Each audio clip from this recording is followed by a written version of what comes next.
Alright, so when you look at this one, you notice that they've both got addition on either side of the equal sign. And on the left side, I've got division going on the right side, I've got multiplication going on. So there's not really a clear side to pick to start manipulating. So then I look at both sides and I kind of look at all my terms and I say, ooh, cotangent and tangent, I can rewrite those as in terms of sine and cosine. So I want to do that. That's the first thing I'm going to do. So I go and I take cosine of x over, and now instead of writing cotangent, I'm going to write cosine of x over sine of x plus sine x, and instead of tangent, I'm going to write sine of x over cosine of x.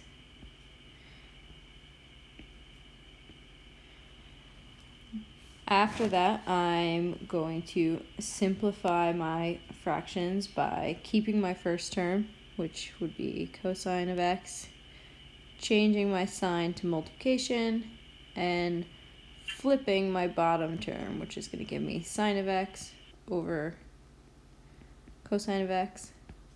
I'm going to do the same thing with the other fractions. So I'm going to keep sine of x, change my sign to multiplication, and flip this to be cosine of x over sine of x.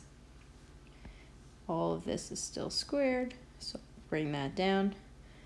And then I can simplify. I notice right here, I have 2 cosines. Those are going to cancel out.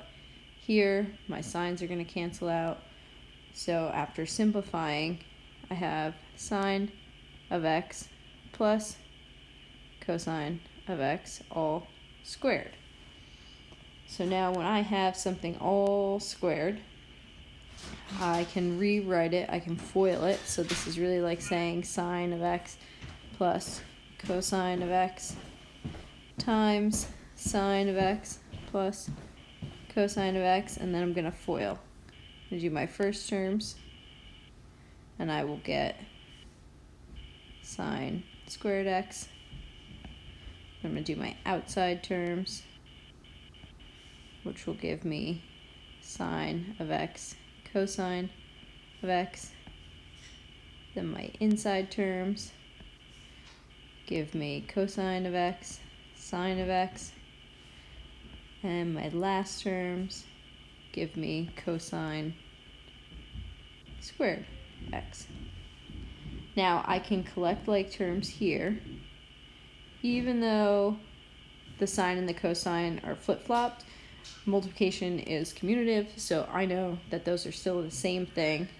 So when I combine those, I have 2 sine x cosine x plus cosine squared x. And I'll bring down my sine squared x.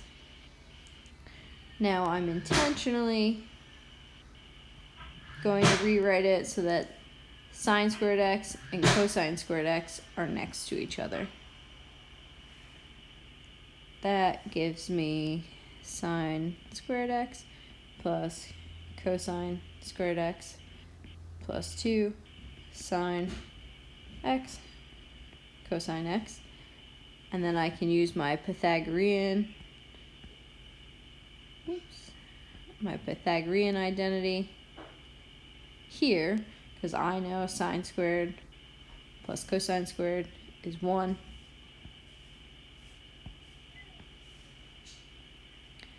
Plus 2 sine x cosine x.